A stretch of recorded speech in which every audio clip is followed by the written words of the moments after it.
Continuando la enseñanza, yendo al libro de Juan, capítulo 1, verso 25, dice la escritura, dice, al día siguiente vio Juan a Jesús que venía a él y dijo, he aquí el Cordero de Dios que quita el pecado del mundo. O sea, Juan estaba viendo no en lo visible, terrenal. Juan está viendo en lo espiritual. Juan se le estaba revelando a su vida personal. ¿Qué cosa? ¿Quién? La misma persona. ¿De quién? Del Cristo de la gloria. O sea, no estaba viendo a un hombre cualquiera. O sea, si la gente miraba para atrás para ver esa persona que Juan decía, quizás estaba viendo al hijo del carpintero o al hijo de María, porque supuestamente lo tenían como el hijo del carpintero, o un hombre común, pero Juan estaba viendo a quién, al Cordero de Dios. Estaba viendo la expresión del Cordero y él decía, he aquí, este es el Cordero de Dios que quita el pecado del mundo. Ahora, ¿por qué quiero usar esta parte? Porque yendo a esta medida de construcción, Juan vio el templo y también vio cosas que el altar. O sea, mide el altar. Obviamente, entendiendo de que el Cordero de Dios tenía, o sea, el sacrificio del Cordero tenía que ver donde, en el altar del sacrificio. O sea, allí en el altar del sacrificio, que era el primer lugar cuando se entraba, cuando usted entraba al atrio, lo primero que se encontraba en el atrio era el altar del sacrificio. O sea, allí moría, en este caso, la ofrenda por el pecado, se moría allí y debía, en este caso, se había de quemar y se cogía la sangre, y con esa sangre había que entrar con eso al lugar santo y continuamente al lugar santísimo. Ahora, cuando Juan estaba diciendo, he aquí el Cordero que quita el pecado del mundo, Juan estaba diciendo, he aquí el Cordero que va a hacer ¿qué cosa? Inmolado. O sea, Israel podía conocer lo que Juan estaba diciendo, porque Israel tenía una cultura de sacrificio. Israel sabía de que una vez al año se cogía un cordero y se traía al altar del sacrificio y allí moría para expiación de los pecados de todo el pueblo. Ahora, cuando la gente miraba a Jesús, en ese momento estaba diciendo, Juan, he aquí el que va a morir, he aquí el que va a ser inmolado, he aquí el que va a ser sacrificado, he aquí el que va a ser ¿qué cosa? Muerto por ustedes, en este caso. Ahora, esta expresión de la vida de la iglesia, y cuando leemos esta parte, cuando dice, mide el altar, obviamente ya Cristo fue inmolado, ¿sí o no? Ya Cristo murió en la cruz del Calvario, ya el Cordero murió en la cruz del Calvario, pero obviamente ahora hay una palabra hermosa en esta parte de lo que Jesús enseñaba, que es lo que quiero explicarles a ustedes. Ahora, en esta parte, en el libro de Juan, capítulo 21, verso 15, dice la escritura, cuando hubieron comido, Jesús dijo a Simón Pedro, Simón, hijo de Jonás, ¿me amas más que esto? Le respondió, sí, Señor, tú sabes que te amo. Y él le dijo, apacienta mi cordero, dice Juan 21:15. Ahora, yo quiero hacer un paralelo que luego quiero enseñarte en esta noche, en esta construcción eterna de lo que estamos construyendo en la vida de la iglesia. O sea, cuando Juan dice, he aquí el Cordero de Dios, y ahora Jesús le decía a Pedro, Pedro, ¿me amas? Apaciéntame, ¿qué? Mis corderos. Ahora, él, el Cordero de Dios, y nosotros, ¿qué cosa? Los corderos de Dios. Quiero suave para que puedas entender lo que te quiero enseñar, porque obviamente a esto de lo que venimos enseñando en la iglesia, que nosotros estamos crucificados juntamente ¿con quién? Con Cristo. O sea, Cristo muere en la cruz como Cordero de Dios y todos los corderos de Dios, ¿qué cosa? Mueren juntamente con Él.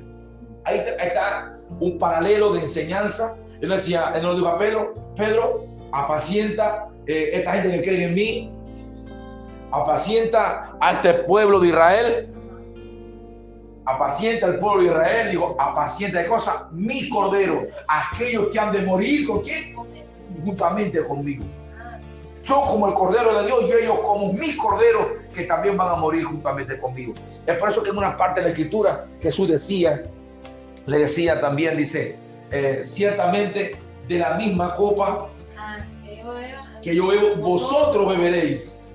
Porque él estaba hablando de la muerte, de su muerte. Jesús hablaba de la muerte de él, en este caso, y del bautismo también decía. Jesús en la parte decía, cuán anhelo ser bautizado, ¿verdad? De esta manera, y habla de su muerte en este caso. Y también él dijo, Jesús, dijo, ciertamente con el bautismo que yo soy bautizado, vosotros seréis bautizados, y de la copa que yo bebo, vosotros también beberéis. Y entonces él decía acá, apacienta de cosas que mi cordero.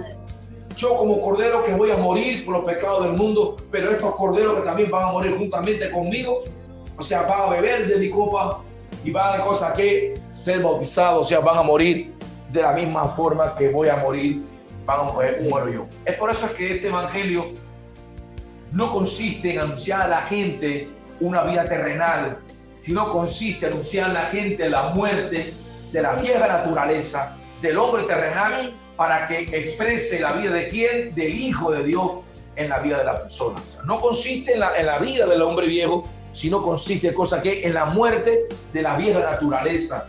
Para que usted sea un cordero de Dios, voy a explicar esto. No hay manera que alguien se llame cordero de Dios o se diga ser cordero de Dios si no muere juntamente con Cristo. Porque ahí es donde viene el término que quiero enseñar. Para ser un cordero de Dios tienes que morir, ¿qué cosa? Juntamente con Cristo. Si tú no mueres juntamente con Cristo, entonces tú no eres un cordero de Dios. O sea, tú puedes ser alguien que cree en Dios, pero un cordero de Dios es aquel que está identificado ¿con quién? Con Cristo. Es por eso que cuando se decía a Juan, con esta vara que te voy a entregar para que midas, va a medir la iglesia, la conclusión, pero va a medir de cosas que el altar. Vas a medir el altar. Vas a medir porque como mismo yo morí en un altar, en el altar del sacrificio, también hay una medida de aquellos que tienen que morir conmigo, de aquellos que se identifican juntamente conmigo. Y vamos a una parte escritural y a su nombre. De esto hablamos del altar, el altar del sacrificio. Romanos capítulo 12, verso 1, dice, así que hermanos, os ruego por la misericordia de Dios que presentéis vuestros cuerpos en sacrificio vivo, santo, agradable a Dios, que es vuestro culto racional. ¿Para qué está diciendo ahora el libro de Romanos? Que tenemos que presentar nuestros cuerpos ¿en qué? En sacrificio vivo. ¿Qué está diciéndote ahora? Tienes que ser sacrificado juntamente con Él. Ahora, ¿qué fue lo que hizo Cristo? Ofreció su cuerpo en sacrificio vivo, santo, agradable, perfecto. Ahora, ¿qué está diciéndole Pablo a la iglesia en Roma? ¿Qué está diciéndole? Como mismo aquel que presentó su cuerpo santo, agradable y perfecto, ahora está diciendo en esta parte de Romanos capítulo 10, verso 1, así que hermano, os ruego por la misericordia de Dios que presentéis vuestros cuerpos, diga los corderos. Ahí están los corderos de Dios. O sea, ¿cómo usted se ve? ¿Como un creyente o como un cordero de Dios? Porque Él era el cordero de Dios, pero nosotros que somos, diga, los corderos de Dios, que presentamos ahora nuestros cuerpos en sacrificio vivo, como también lo ofreció Él, en este caso, santo, agradable a Dios, que es nuestro culto racional. Ahora, cuando habla de culto, ahí se refiere al altar. O sea, la demanda de un culto espiritual de la iglesia, como culto racional, es presentarte como como sacrificio. Como sacrificio vivo. Como alguien que está muriendo o que ha muerto de cosas juntamente con Él. Muerto a la carne, mas vivificado de cosas en el espíritu. Ahí viene el sentido de este evangelio. Por eso es que, ¿qué cosa estamos hablando de un sacerdote? ¿Cuál es la función de un sacerdote?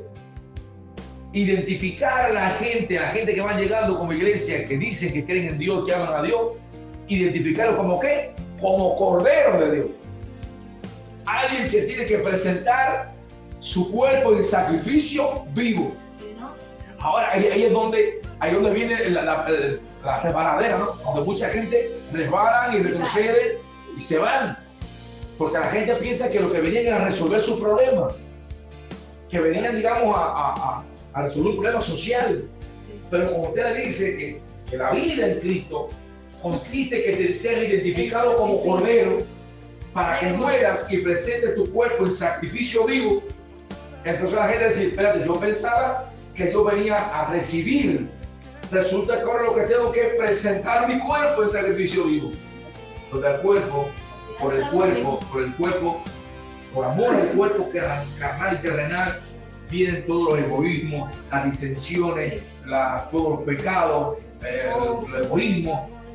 Por eso es que es importante en esta medida eterna, o sea, que es una medida eterna, debe ser supervisada, que este altar que estamos construyendo, ¿verdad? Tengamos que ver a aquellos que están muriendo juntamente con Cristo. Por eso que Pablo decía en una carta, pasa que la cita se dice muy rica, ¿no? Muy fácil. Cuando Pablo decía, ya no vivo yo, mas vive Cristo en mí. Estaba diciendo, Pablo estaba presentando cosas en su cuerpo, su vida en sacrificio vivo. Estaba presentando, dice, y lo que ahora vivo, lo vivo en la fe del Hijo de Dios. Dice, ahí está el punto. Con Cristo, decía Pablo, yo estoy juntamente crucificado. Él, como el Cordero de Dios, dijo, y yo uno de sus corderos también. Está diciendo Pablo, con Cristo estoy juntamente crucificado. Identificar dentro de la iglesia quienes como corderos están juntamente crucificados con Él. Por eso que esta parte que le decía el Señor a Pedro, apacienta, ¿qué cosa? Mi cordero. No estaba diciendo apacienta a los carnales. No estaba diciendo apacienta a gente rebelde. No estaba diciendo apacienta, no, apacienta gente que va a morir conmigo. Gente que están identificadas conmigo. Estaba diciendo Pedro. Se está hablando a la iglesia. Pedro pastoreando la iglesia, cuidando la iglesia. Como que con un sacerdote, haciendo bien el sacerdocio, pero también enseñándole a la iglesia cuál era la medida del sacrificio de ese altar. Por eso es que cuando Juan se le entrega esta medida, dice, mide el templo y mide qué, y mide el altar, mide los que mueren con él, mide los que están realmente dispuestos a morir juntamente con Cristo, como Cristo fue al altar de sacrificio para morir por los pecados. Mira a ver quién van también a ese sacrificio para morir al pecado en su vida, porque una vez que mueren, están muertos al pecado, entonces están listos ¿para qué? Para vida. Y es la realidad de esta, una de las enseñanzas que quiero compartir con ustedes en este caso. Ahora, Colosenses 3.1 dice, Colosenses 3.1, si pues habéis resucitado con Cristo, buscad las cosas de arriba. Ahí está el punto. O sea, ya como cordero moriste con él. Entonces ya tú mueres, y al tú morir, entonces hay cosas ya, ¿qué cosas tú haces? Tú resucitaste. ¿Qué cosa es el bautismo en agua? Por eso es que el bautismo en agua es una expresión de confesión de fe para los corderos, para aquellos que se identifican en su muerte, en la muerte. Cuando tú presentas tu cuerpo en sacrificio vivo, el bautismo es un símbolo ¿de qué? De la cruz. O sea, es una expresión de aquellos que como cordero de Dios aceptan el pacto eterno. El bautismo es la presentación ¿de qué? Del nuevo pacto. En la muerte ¿de quién? Del Hijo de Dios muriendo en la cruz del Calvario. Cuando el Hijo de Dios muere en la cruz del Calvario, está expresando ¿qué cosa? El nuevo pacto.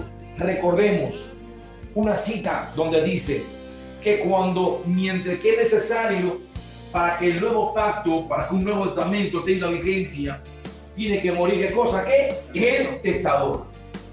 Mira, el testador está vivo, ¿qué cosa? El testamento cosa no tiene validez. Ahora, para que este nuevo pacto, para que este nuevo testamento tenga validez, tiene que morir, ¿qué cosa? Tenemos que el testador. pero también este testamento tiene validez para los corderos. Este testamento es para aquellos que mueren juntamente con él.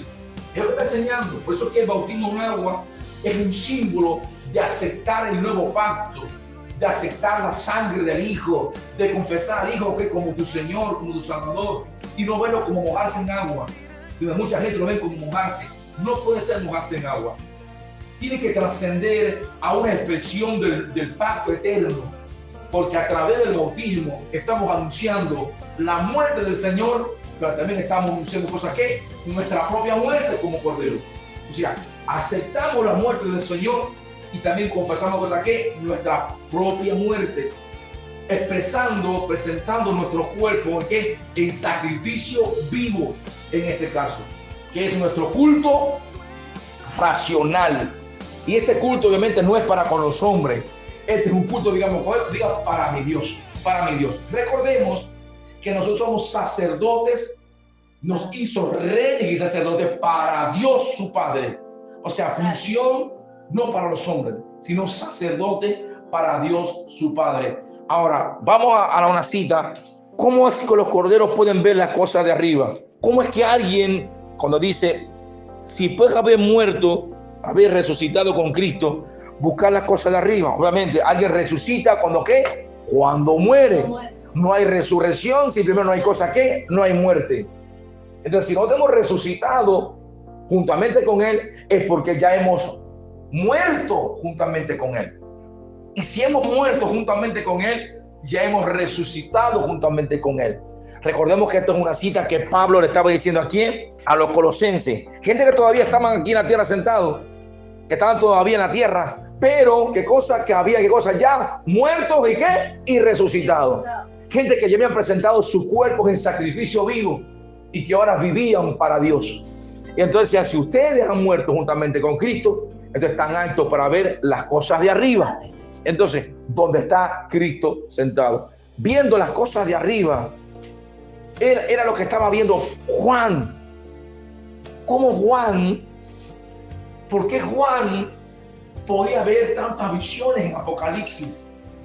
Porque Juan vio todo ese escenario en Apocalipsis. Porque Juan veía expresiones eternas en Apocalipsis. Porque Juan había muerto también. ¿Con quién? Con Cristo. Recordemos que Juan estaba en la isla de Patmos, preso, por esta revelación. ¿Por causa de qué? ¿Por ladrón? ¿Por sinvergüenza? ¿Por qué? Por causa de Cristo. Por causa del Evangelio estaba preso. O sea, había muerto a su viejo hombre. Había negado su vieja naturaleza para confesar al Rey de su gloria. Y por confesar a Cristo en su gloria, había muerto juntamente con Cristo, y es por la causa que alguien que había muerto juntamente con Dios ahora podía ver ¿qué cosa? Las cosas de arriba. Ahora Juan estaba viendo las cosas de arriba. ¿Pero por qué estaba viendo lo de arriba? Porque él había muerto ¿qué? A lo de abajo. Él había muerto ¿qué? A su egoísmo, a su vieja naturaleza, para ver las cosas de arriba. Una medida celestial, ahí lo tienen por ahí para ahorita compartirlo, pero es importante que podamos visualizarlo, que podamos entenderlo, para la manera que lo entendemos, podamos hablarlo. Y esta es la parte importante que enseñaba Colosenses 3:1. Ahora, Apocalipsis capítulo 8, verso 3 al 5. Otro ángel vino entonces y se paró ante el altar con un incensario de oro, y se le dio mucho incienso, de eso hablábamos la semana pasada, para añadirlo a las oraciones de todos los santos sobre el altar de oro que estaba delante del trono. Y de la mano del ángel subió a la presencia de Dios el humo del incienso en las oraciones de los santos. Y el ángel tomó el incensario y lo llenó de fuego del altar y lo arrojó a la tierra, y hubo truenos, voces, relámpagos y un terremoto. ¿Qué estábamos hablando acá? Y decíamos la clase pasada que esto que estaba ocurriendo, que veíamos un ángel, esto era una función como sacerdotal, entendiendo que los que traían debían, quemar el incienso, levantar, velar por el incienso, eran funciones sacerdotales. Ahora, ¿qué estamos viendo acá? Un ángel oficiando, en este caso, una función sacerdotal. Y vamos a ver ahora, nosotros como iglesia, ¿qué decimos? Entonces, que también como sacerdotes tenemos que comprender que esta es una expresión de responsabilidad de la iglesia, en este caso, de que tenemos que hacerlo, y que basado en este sacerdocio correcto que se escogía para añadir incienso, que la palabra añadir incienso, digo, es añadir oraciones, como digamos diciendo, el incienso son las oraciones de los santos. Una de las funciones de los sacerdotes hoy en día es sumar. ¿Qué cosa es? Sumar oraciones, aumentar oraciones, llamar a la iglesia a orar, intensificar oraciones, porque todas estas oraciones quemarán como incienso y Dios la tomará ¿para qué? Para traer juicio, como decíamos aquí, al mundo. Recordemos que una expresión de Apocalipsis muestra cómo este incienso se iba a coger y se iba a derramar sobre las naciones, sobre los pueblos, para traer juicio sobre los pueblos. Entendiendo que hoy en día tus oraciones, que la ves sencillas, tus oraciones que la ves a veces insignificantes, tus oraciones que muchas veces la ves un poco aburridas en tu casa, esas oraciones están siendo echando donde en un incensario. O sea, no están sueltas. Amada, tus oraciones no quedaron en el aire. Tus oraciones donde se depositaron en un incensario, donde en el cielo están reservados todo ese incienso. Y esa oración subió y quedó reservada en ese incensario, porque esa oración será una de las cosas que Dios cogerá para traer, ¿qué cosa? Juicio a las naciones. Porque ahí es donde sale la expresión de este verdadero sacerdocio de la iglesia, que la iglesia no entiende la importancia de lo que estamos haciendo en la tierra. La iglesia no comprende realmente la efectividad de este ámbito espiritual para los días presentes. Ahora, bien, damos gracias a Dios y contentos.